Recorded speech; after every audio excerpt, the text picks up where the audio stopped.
أشهد أن لا إله إلا الله وحده لا شريك له وأشهد أن محمدًا عبده ورسوله اللهم صل على محمد وعلى آل محمد كما صليت على إبراهيم وعلى آل إبراهيم إنك حميد مجيد اللهم بارك على محمد وعلى آل محمد كما باركت على إبراهيم وعلى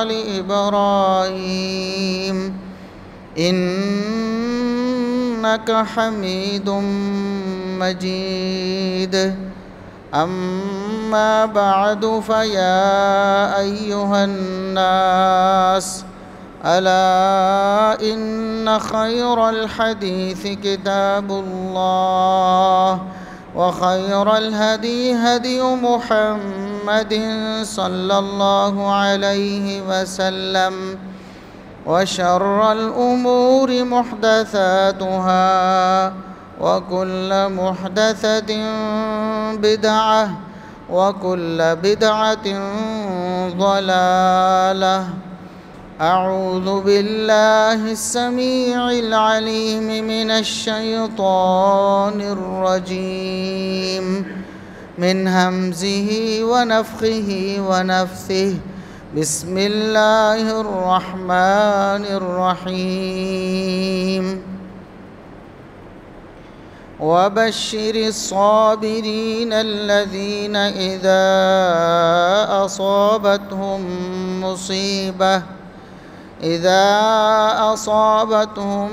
مصيبة قالوا إنا لله وإنا إليه راجعون۔ انتہائی قابل احترام بزرگوں، عزیز نوجوان ساتھیوں، معززات و مکرمات، اسلامی ماں اور بہنوں، ہر قسم کی حمد و ثنا، تعریف و تمجید، کبریائی، بڑائی، رفعت و عظمت اللہ رب العزت کے لیے جو پوری کائنات کا خالق و مالک ہے۔ بے شمار لا تعداد بے حد و حساب درود و سلام پیغمبر آخر الزماں، محسن انسانیت، محسن کائنات، جناب محمد الرسول اللہ صلی اللہ علیہ وسلم کی ذات اقدس پر اللہ رب العزت نے اپنا دین مکمل فرما دیا۔ محمد الرسول اللہ صلی اللہ علیہ وسلم کی ختم نبوت کا یہی مطلب ہے کہ اللہ رب العزت کی طرف سے دین مکمل ہو چکا ہے اور اب اس میں ایک ذرہ برابر بھی نہ کمی ہو سکتی ہے نہ کوئی اضافہ ہو سکتا ہے۔ ایک ایک عبادت اللہ رب العزت کی طرف سے وحی کر کے محمد الرسول اللہ صلی اللہ علیہ وسلم کے ذریعے ہم تک پہنچا دی گئی۔ نیکی اور ثواب کا کوئی ایک کام بھی ایسا نہیں جو نبی کریم صلی اللہ علیہ وسلم کے ذریعے ہمیں بتایا نہ گیا ہو۔ اسی طرح مسلمانوں کے جو معاملات ہیں، خوشی غمی کے معاملات ہیں، رہن سہن، لین دین، ہر چیز محمد الرسول اللہ صلی اللہ علیہ وسلم کے اسوہ کاملہ کی صورت میں ہم تک پہنچ چکی ہے۔ ایسا نہیں کہ صرف نماز روزہ بتایا گیا اور خوشی غمی کے معاملات کے بارے میں ہمیں کھلا چھوڑ دیا گیا کہ آپ جس طرح چاہیں، جو دل میں آئے آپ اسی طرح خوشی منائیں، جیسے آپ کی مرضی ہو اسی طرح آپ غم منائیں۔ ایسا نہیں ہے۔ ایک مسلمان، ایک مومن، کلمہ پڑھنے والا وہ شتر بے مہار نہیں ہے، اس کی رسی کھلی نہیں چھوڑی گئی بلکہ اس کو پابند کیا گیا ہے اپنے ہر معاملے میں محمد الرسول اللہ صلی اللہ علیہ وسلم کی سیرت اور آپ کے اسوہ حسنہ کا۔ انسان ہوتے ہیں، دنیا میں رہتے ہیں، تو جہاں خوشیاں آتی ہیں وہاں غم بھی آتے ہیں۔ غم اور پریشانی ہو تو کسی مسلمان کو کیا کرنا چاہیے؟ کسی کا دنیا سے کوئی عزیز رشتہ دار چلا جائے، اسے کیا طریقہ اختیار کرنا چاہیے؟ محمد الرسول اللہ صلی اللہ علیہ وسلم نے باقاعدہ اس کی تعلیم دی ہے، اور آپ صلی اللہ علیہ وسلم زبانی بھی بتا سکتے تھے، حکم فرما دیتے کہ مسلمانوں، میری امت کے لوگوں، اگر کوئی پریشانی، کوئی غم، کوئی مصیبت آ جائے، کوئی پیارا دنیا سے چلا جائے تو آپ نے یہ کرنا ہے۔ صرف اس سے بھی کام چل سکتا تھا، اور آپ صلی اللہ علیہ وسلم نے بتایا بھی، احکامات ارشاد فرمائے، تعلیمات بیان فرمائیں، لیکن اللہ رب العزت کی حکمت یہ تھی کہ محمد الرسول اللہ صلی اللہ علیہ وسلم کو اسوہ کاملہ بنا کر پیش کیا جائے۔ باوجود اس کے کہ رسول اللہ صلی اللہ علیہ وسلم اللہ رب العزت کو بہت پیارے تھے، آپ کا مقام اللہ رب العزت کے ہاں سب سے بڑھ کر مخلوقات میں سے کوئی بھی آپ کا ہم پلہ نہیں، ہم پلہ ہونا تو دور کی بات ہے، آپ کے مقام کے قریب بھی نہیں کوئی۔ تو آپ صلی اللہ علیہ وسلم اللہ کے اتنے پیارے تھے، اللہ کی مشیت ہوتی، اللہ کا ارادہ ہوتا تو رسول اللہ صلی اللہ علیہ وسلم ساری زندگی عیش و آرام سے گزارتے، آپ کو کوئی تکلیف اور مصیبت نہ پہنچتی۔ لیکن اللہ رب العزت کی حکمت یہ تھی، انسان کی فطرت یہ ہے کہ جب تک انسان عملی نمونہ نہ بنے، اس کے سامنے کوئی عملی صورت نہ ہو، اس پر عمل کرنے سے وہ کتراتا رہتا ہے۔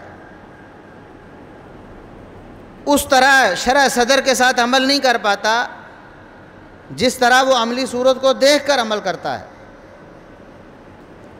اس کی ایک مثال بھی ہے جو علماء بیان کرتے ہیں، صحیح بخاری کی حدیث ہے، رسول اللہ صلی اللہ علیہ وسلم ایک سفر میں تھے، رمضان المبارک کا مہینہ تھا، روزہ رکھا ہوا تھا۔ جب عصر کا وقت ہوا، سفر کی مشقت غالب آئی،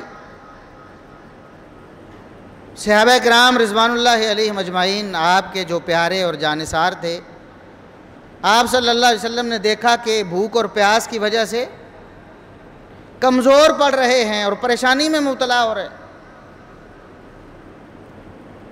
اور آپ صلی اللہ علیہ وسلم کے بارے میں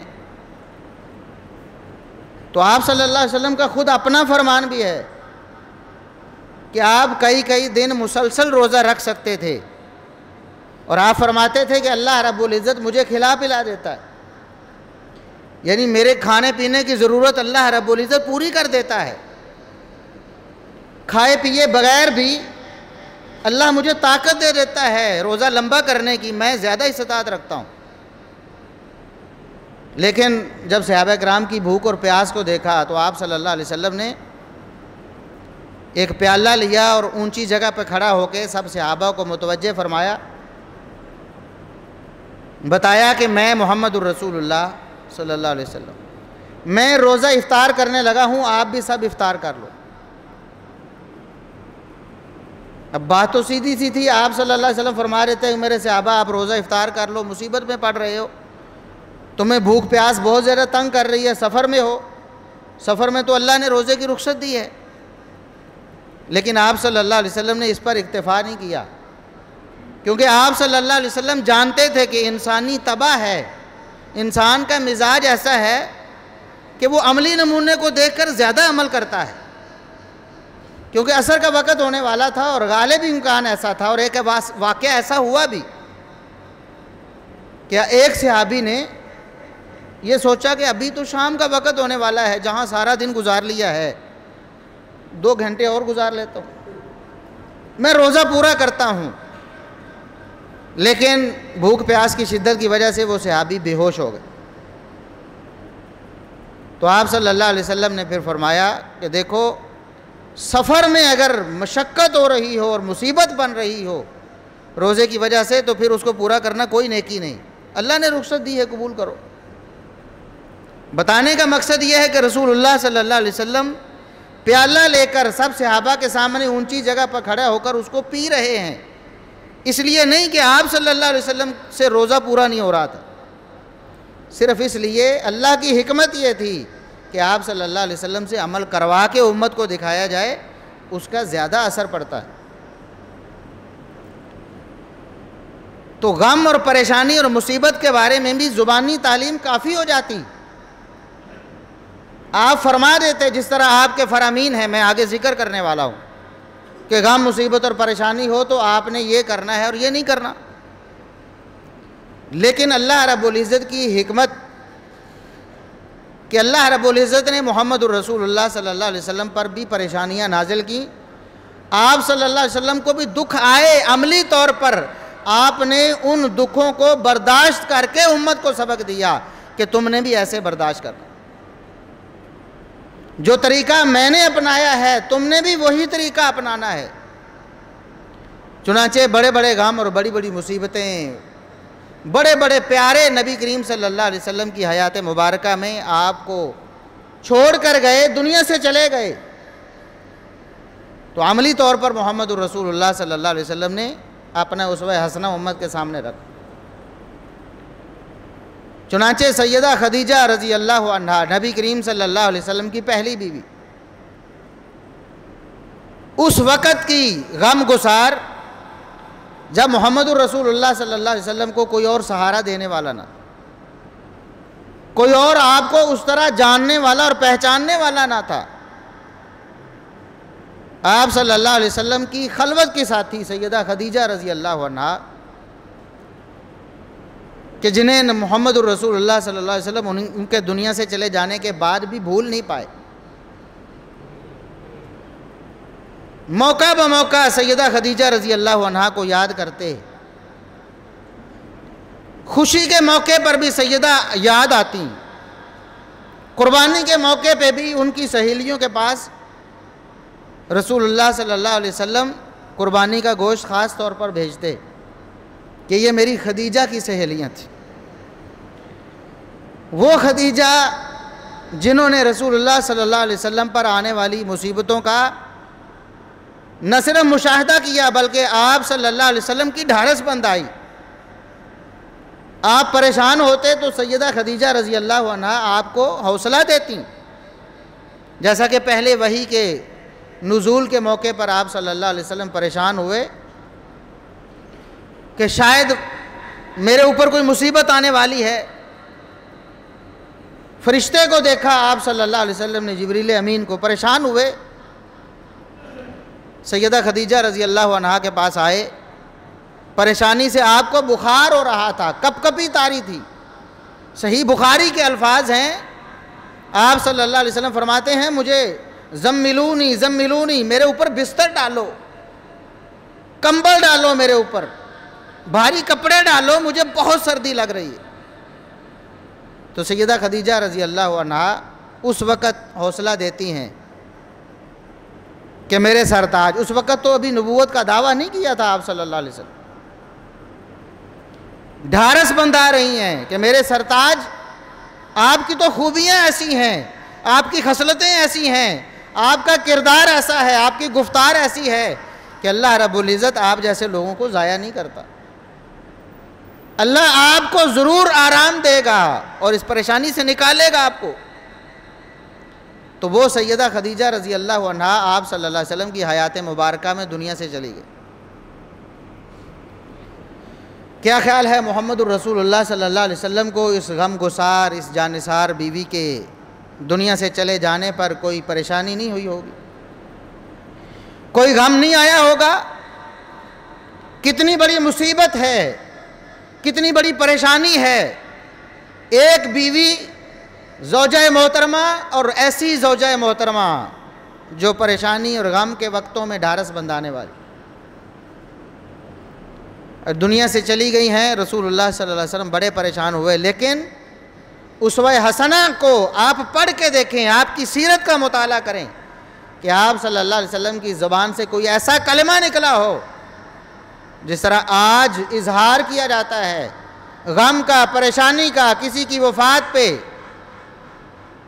کسی کے دنیا سے چھوڑ جانے پہ نوحہ کیا جاتا ہے،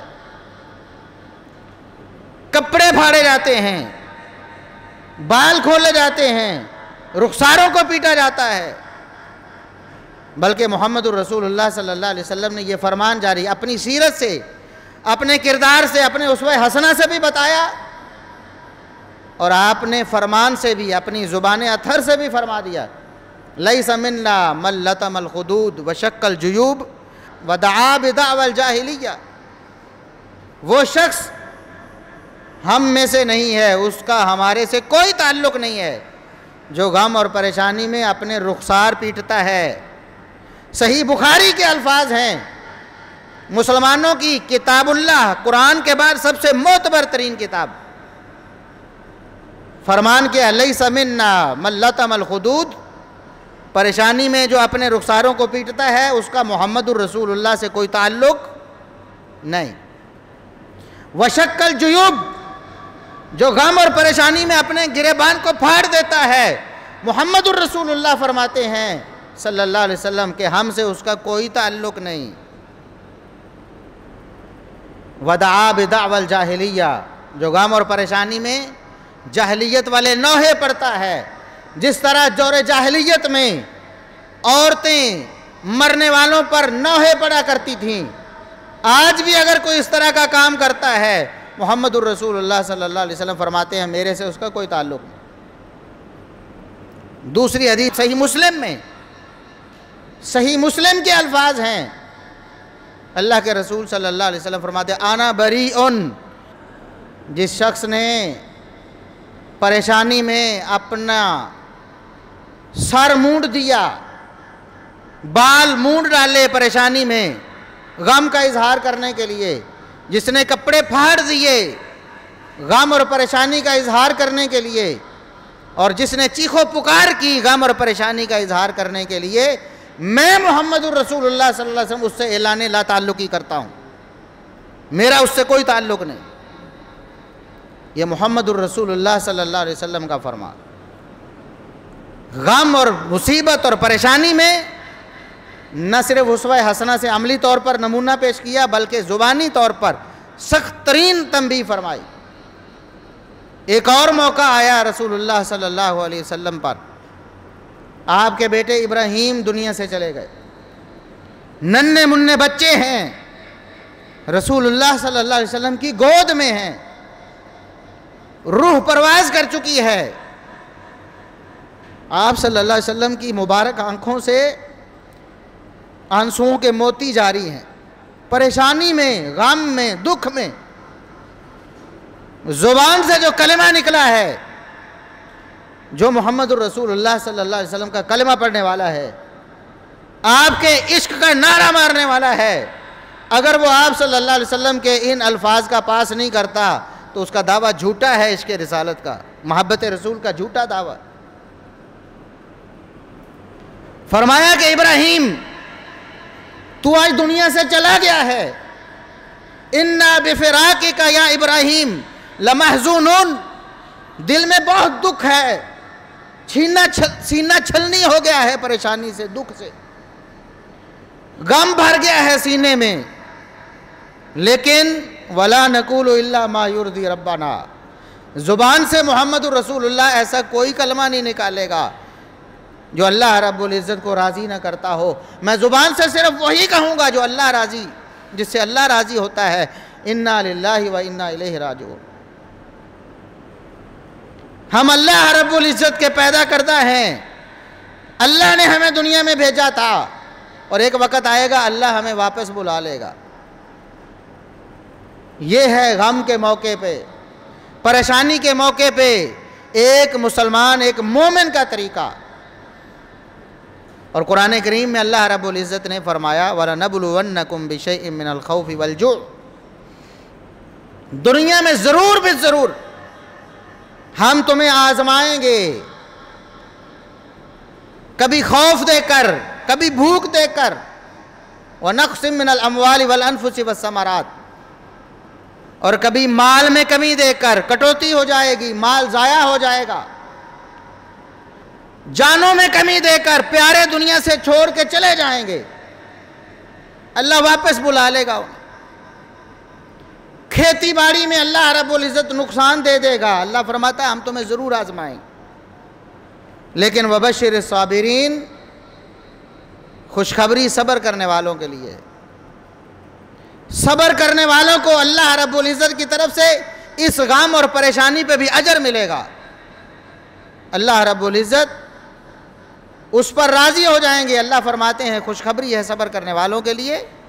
الذین اذا اصابتہم مصیبہ قالوا انا للہ و انا الیہ راجعون. کون ہیں صبر کرنے والے؟ صابرین کون ہیں؟ جزا فضا کرنے والے، چیخ و پکار کرنے والے، گریبان پھاڑنے والے، سینے زخمی کرنے والے، اپنے رخساروں کو پیٹنے والے. یہ صبر کرنے والے نہیں ہیں.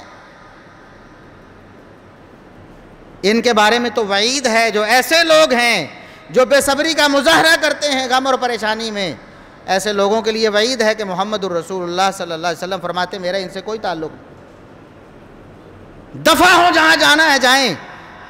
میرا نام لیتے ہیں تو جھوٹا لیتے ہیں، میں بری ہوں ان سے. اور صبر کرنے والے، جزا فضا سے بچنے والے، غیر شرعی ہر عمل کو ترک کرنے والے پریشانی اور مصیبت میں، ان کے لیے خوشخبری ہے. وہ کون ہیں؟ جب انہیں مصیبت آتی ہے، قرآن کے الفاظ ہیں، سورہ بقرہ کے الفاظ ہیں، الذین اذا اصابتہم مصیبہ قالوا انا للہ و انا الیہ راجعون. جب انہیں کوئی مصیبت پہنچتی ہے، مصیبتن کا لفظ یہاں نکرہ استعمال ہوا ہے، اور عربی زبان کا قاعدہ ہے کہ نکرہ چھوٹی سے چھوٹی مصیبت کے لیے بولا جاتا ہے، اور اس تنوین کو تعظیم کی بھی کہہ سکتے ہیں. بڑے سے بڑے مصیبت، کوئی دنیا میں ایسی مصیبت آج تک جو آئی ہے بڑی سے بڑی، اس پر بھی اس لفظ کا اطلاق ہوتا ہے. انہیں جب بڑی سے بڑی کوئی مصیبت پہنچتی ہے، زبان سے اتنا ہی کہتے ہیں انا للہ و انا الیہ راجعون. اس کے علاوہ کوئی جزا فضا نہیں، کوئی نوحے نہیں، کوئی اور طریقہ غیر اسلامی اختیار نہیں کرنا. تب خوشخبری ہے صبر کرنے والوں کو. محمد الرسول اللہ صلی اللہ علیہ وسلم پر بہت موقع آئے. آپ کے چچا سیدنا حمزہ شہید ہو گئے، غزوہ احد میں شہید ہوئے. رسول اللہ صلی اللہ علیہ وسلم نے ایک بھی کلمہ ایسا کہا ہو، ایک بھی، جو طریقہ لوگوں نے اختیار کیا ہے، جو اپنے آپ کو محمد الرسول اللہ صلی اللہ علیہ وسلم کا امتی کہنے والوں نے اختیار کیا ہے، جو طریقہ اپنایا ہے، ایک بھی کلمہ محمد الرسول اللہ صلی اللہ علیہ وسلم سے ثابت ہو. حمزہ رضی اللہ عنہ نبی کریم صلی اللہ علیہ وسلم کے پیارے چچا ہیں.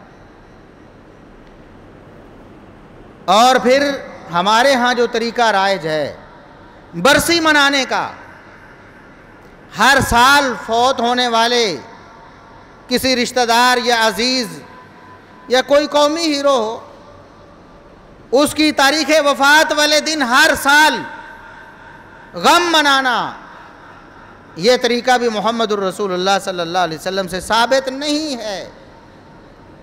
آپ کی زوجہ محترمہ سیدہ خدیجہ شہید ہوئیں، فوت ہوئیں، دنیا سے گئیں.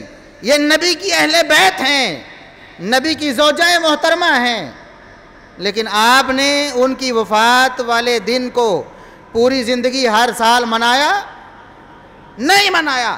کوئی ایک روایت پیش کرو، ایک حدیث کا حوالہ دو، سیرت کی کوئی ایک کتاب لے کے آؤ کہ نبی کریم صلی اللہ علیہ وسلم نے اپنی اہل بیت سیدہ خدیجہ رضی اللہ عنہا کی وفات کا دن ہر سال منایا ہو. آپ کے بیٹے ابراہیم فوت ہوئے، آپ نے ہر سال اپنے بیٹے ابراہیم کی برسی منائی ہو، غم اور پریشانی کا اظہار کیا ہو. چلو باقی ساری چیزوں تو چھوڑیں، صرف رو ہی دیے ہوں اس دن، ہر سال پابندی سے رونا شروع کر دیا ہو. ایک حوالہ لے کر آؤ. چچا شہید ہوئے سیدنا حمزہ رضی اللہ عنہ، جن سے بڑا پیار ہے رسول اللہ صلی اللہ علیہ وسلم کو، لیکن ساری زندگی 3 ہجری میں سیدنا حمزہ شہید ہوئے ہیں غزوہ احد میں. رسول اللہ صلی اللہ علیہ وسلم دنیا چھوڑ کے 11 ہجری میں گئے ہیں. 7-8 سال میں ایک موقع ایسا دکھاؤ کہ رسول اللہ صلی اللہ علیہ وسلم نے سیدنا حمزہ رضی اللہ عنہ کی شہادت کے دن کو برسی بنا کر غم منا کر منایا ہو. غم کا اظہار کیا ہو، ایک حوالہ پیش کرو محمد الرسول اللہ صلی اللہ علیہ وسلم پر۔ اس کے علاوہ بھی بڑے غم آئے، بڑے بڑے آپ کے جانثار وفادار صحابہ شہید ہو گئے معرکوں میں، وفات پا گئے، دنیا سے چلے گئے۔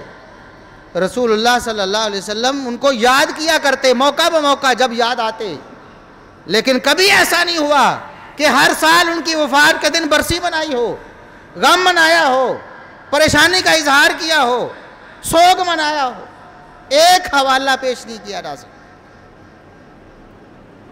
اور میں پہلے بھی گزارش کر چکا ہوں کہ رسول اللہ صلی اللہ علیہ وسلم کے کچھ رشتہ دار، کچھ جانثار، کچھ بڑی محبوب ہستیاں آپ کی زندگی میں دنیا سے گئیں، کچھ ایسی تھیں جو آپ کے بعد جانی تھیں، لیکن اللہ نے محمد الرسول اللہ صلی اللہ علیہ وسلم کو بذریعہ وحی پہلے بتا دیا تھا کہ اے میرے حبیب، آپ کے فلاں فلاں صحابہ ان کو ظلماً شہید کر دیا جائے گا،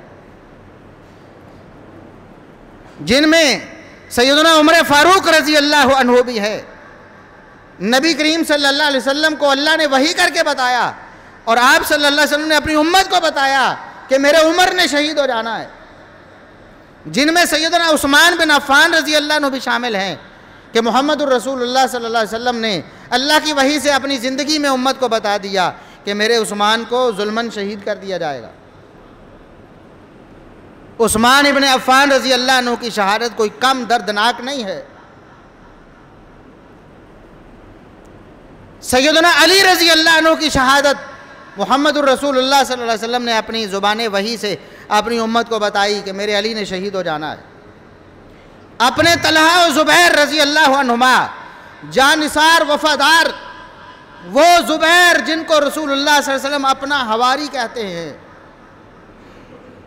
فرماتے ہیں ہر نبی کے کوئی خاص رازدان، خاص جانشین، خاص وفادار اور خاص تعلق والے ہوتے تھے۔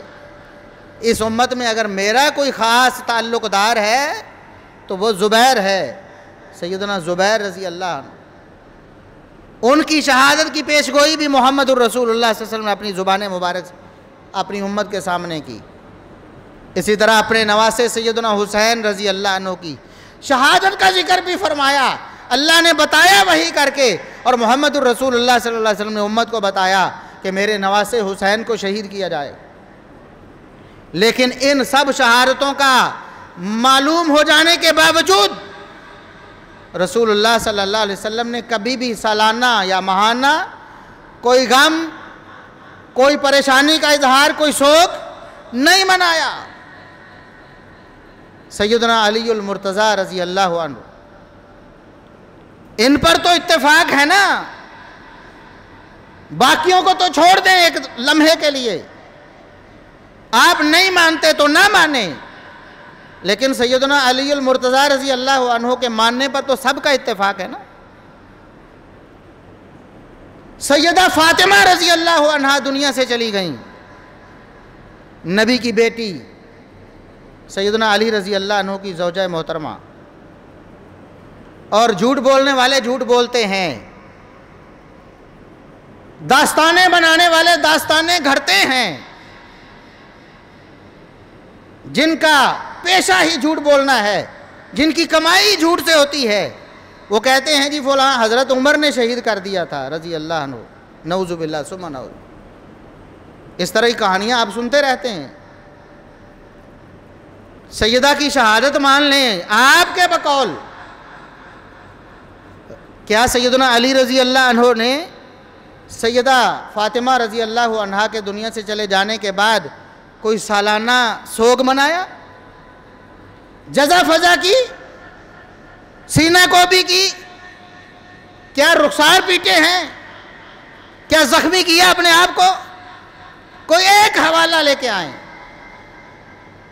سیدنا علی المرتضیٰ رضی اللہ عنہ، جس طرح انہوں نے پریشانی اور مصیبتوں پر صبر کیا، آج ان کو ماننے کا نعرہ مارنے والے کیوں عمل نہیں کرتے؟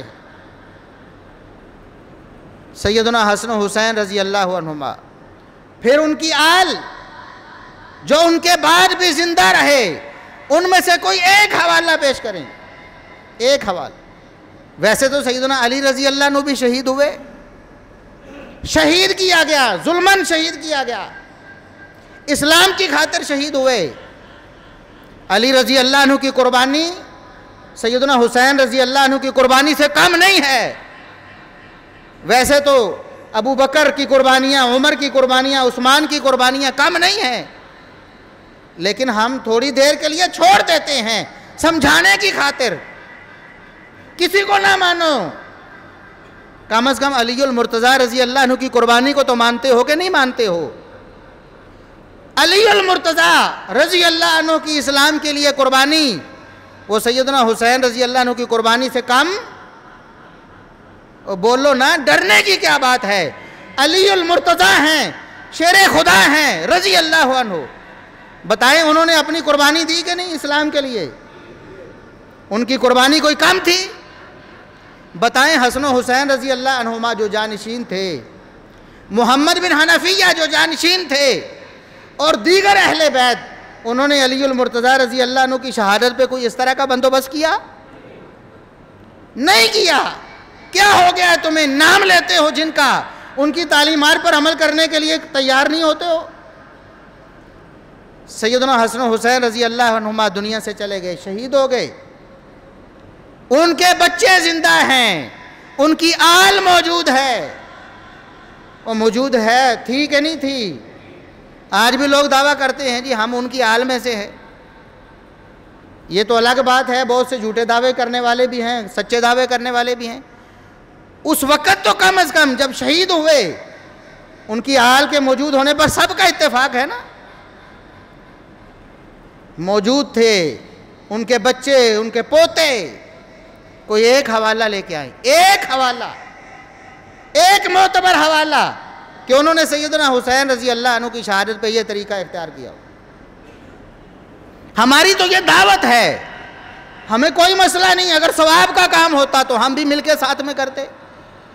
اور کوئی اگر اپنے آپ کو زخمی کرتا ہے, اپنا نقصان کرتا ہے, تو ہمیں کیا؟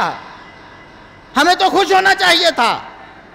لیکن یہ درد دل ہے, ہم اسلام, حقیقی اسلام آپ تک پہنچانا چاہتے ہیں. قرآن کی تعلیمات پہنچانا ہماری ذمہ داری ہے. محمد الرسول اللہ صلی اللہ علیہ وسلم کا اسوہ حسنہ, آپ کی تعلیمات, آپ کے فرامین آپ تک پہنچانا ہماری ذمہ داری ہے. قیامت کے دن ہم سے پوچھا جائے گا کیا کر کے آئے ہو؟ آپ کے پاس منبر و محراب تھا, آپ کو یہ ذمہ داری سونپی گئی تھی کہ آپ بھی سب کو خوش کر کے ہی آ گئے ہو.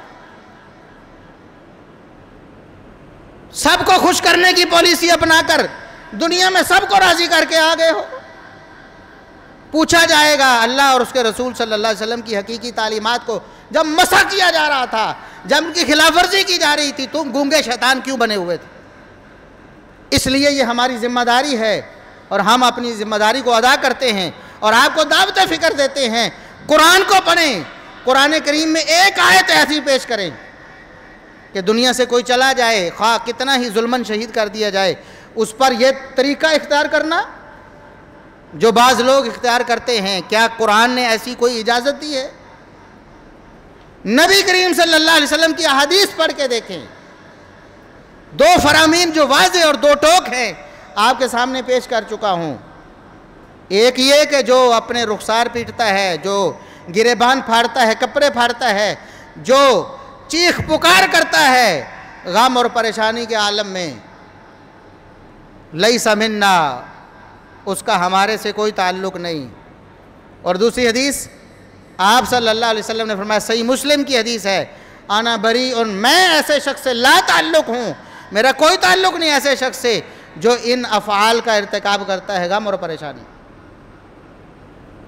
اور تیسری حدیث صحیح مسلم کی, آپ صلی اللہ علیہ وسلم نے فرمایا, لوگوں میں دو ایسے کام ہیں جو کفریہ کام ہیں, جن کو کفر کہا جائے گا. ایک نسب کے تانے دینا یا نسب پر فخر کرنا, دوسروں کو ڈیگریڈ کرنا اور اپنے آپ کو احساس برتری میں مبتلا کرنا کہ میں فلاں خاندان سے ہوں. اور دوسرا میت پر نوحہ کرنا, جزا فضا کرنا, غیر شرعی طریقہ اختیار کرنا مرنے پر کسی کے. رسول اللہ صلی اللہ علیہ وسلم فرماتے ہیں یہ دونوں کفریہ کام. صحیح مسلم کی حدیث. اور صرف اہل سنت کی کتابوں کی بات نہیں، اہل تشیع کی بھی معتبر ترین کتابیں، ان کے بڑے بڑے علماء نے جو رقم کی ہیں ان میں احادیث ذکر کی ہیں. یہ حدیث رسول اللہ صلی اللہ علیہ وسلم کی. بہار الانوار علامہ مجلسی بہت بڑے ان کے امام ہیں، حوالہ نہ ہو ہم ذمہ دار، باقاعدہ طور پر لکھا کہ رسول اللہ صلی اللہ علیہ وسلم دنیا سے جانے سے پہلے اپنی بیٹی سیدہ فاطمہ کو وصیت کرتے ہیں، میری بیٹی جب میں دنیا سے چلا جاؤں. اب بتائیں سیدہ فاطمہ رضی اللہ عنہا کے لیے محمد الرسول اللہ صلی اللہ علیہ وسلم کے دنیا سے جانے سے بڑا کوئی غم تھا؟ صرف باپ ہی نہیں، والد گرامی نہیں، ساری امت کے بلکہ ساری دنیا، ساری انسانیت کے امام، امام الانبیاء والمرسلین محمد الرسول اللہ صلی اللہ علیہ وسلم دنیا سے چلے گئے ہیں. سیدہ فاطمہ رضی اللہ عنہا کتنی غمزدہ تھیں. تو سیدہ فاطمہ رضی اللہ عنہا کو وصیت محمد الرسول اللہ صلی اللہ علیہ وسلم کی، الفاظ بھی ہمارے نہیں، الفاظ اہل تشیع کی معتبر ترین کتابوں میں محمد الرسول اللہ صلی اللہ علیہ وسلم نے اپنی بیٹی کو وصیت کی کہ بیٹا جب میں دنیا سے چلا جاؤں نہ آپ نے اپنے چہرے کو بگاڑنا ہے مار مار کر، نہ اپنے بالوں کو کھول کر غم کا اظہار کرنا ہے، نہ کپڑے پھاڑنے ہیں، نہ کوئی اور جزا فضا کرنی. ایک بات.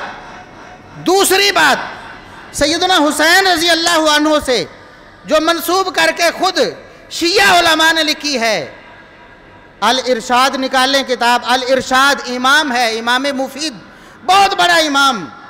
جس طرح ہمارے ہاں امام بخاری، امام مسلم، امام ابو داؤد، امام ترمذی، اس طرح ان کے ہاں ان کے امام مفید بہت بڑے امام ہیں. خود لکھا کہ سیدنا حسین رضی اللہ عنہ نے اپنی شہادت سے قبل اپنی بہن کو، جن کی چادر کو ذکر کر کے لوگوں کو رلاتے ہو، اپنی بہن کو وصیت کی کہ میری بہن میں شہید کر دیا جاؤں تو تم نے نہ جزا فضا کرنی ہے، نہ گلا پھاڑنا ہے، نہ کپڑے پھاڑنے ہیں، نہ رخسار پیٹنے ہیں، تم نے اس طرح کا کوئی کام نہیں کرنا، بلکہ محمد الرسول اللہ صلی اللہ علیہ وسلم کے طریقے کو اپنانا ہے. یہ ہماری دعوت ہے. اللہ سے دعا ہے کہ اللہ رب العزت ہمیں غم اور پریشانی میں وہی طریقہ اختیار کرنے کی توفیق عطا فرمائے جو محمد الرسول اللہ صلی اللہ علیہ وسلم نے اختیار کیا اور جس کی ہمیں تعلیم دی. دیکھیں شہادتیں بہت ہوئی ہیں. سیدنا حسین رضی اللہ عنہ کی شہادت بھی کوئی کام المناک نہیں. رسول اللہ صلی اللہ علیہ وسلم کے نواسے، آپ کے لخت جگر، آپ کے پھول، آپ نے فرمایا دنیا میں میرے دو پھول ہیں، حسن و حسین رضی اللہ عنہما. آپ نے فرمایا جنتی نوجوانوں کے سردار ہیں حسن و حسین رضی اللہ عنہما. دنیا سے جوانی کی حالت میں جانے والے اہل جنت ان کے سردار ہیں حسن و حسین رضی اللہ عنہما. جس طرح جنت میں دنیا سے ادھیڑ عمر یعنی جوانی گزار کر جانے والوں کے سردار ہیں ابو بکر و عمر رضی اللہ عنہما. یہ بھی جامع ترمذی کی حدیث. اور جوانوں کے سردار حسن و حسین رضی اللہ عنہما، یہ بھی جامع ترمذی کی حدیث. رسول اللہ صلی اللہ علیہ وسلم نے فرمایا اے اللہ میں ان سے محبت کرتا ہوں، تو بھی ان سے محبت کر، اور اس سے بھی محبت کر جو اس سے محبت کرے. جو حسن و حسین رضی اللہ عنہما سے محبت کرتا ہے اللہ کے رسول اس سے محبت کرتے ہیں اور اللہ ان سے محبت کرتا ہے. کم فضیلت نہیں اور انکار بھی نہیں، لیکن طریقہ وہ جو محمد الرسول اللہ صلی اللہ علیہ وسلم کا ہے. نہ قرآن کو چھوڑنا ہے ہم نے غم میں پریشانی میں، نہ محمد الرسول اللہ صلی اللہ علیہ وسلم کو چھوڑنا ہے، نہ علی المرتضیٰ رضی اللہ عنہ کا طریقہ چھوڑنا ہے، اور نہ خود حسن و حسین رضی اللہ عنہما کی راہ کو چھوڑنا ہے. یہ خالص دعوت ہے کتاب و سنت کی. جو سمجھ جائے گا کامیاب ہو جائے گا، نہ سمجھے گا اپنا نقصان دنیا میں بھی کرے گا اور آخرت میں بھی کرے گا. اللہ سے دعا ہے کہ اللہ ہمیں عمل کرنے کی توفیق عطا فرمائے. وآخر دعوانا الحمدللہ رب العالمین.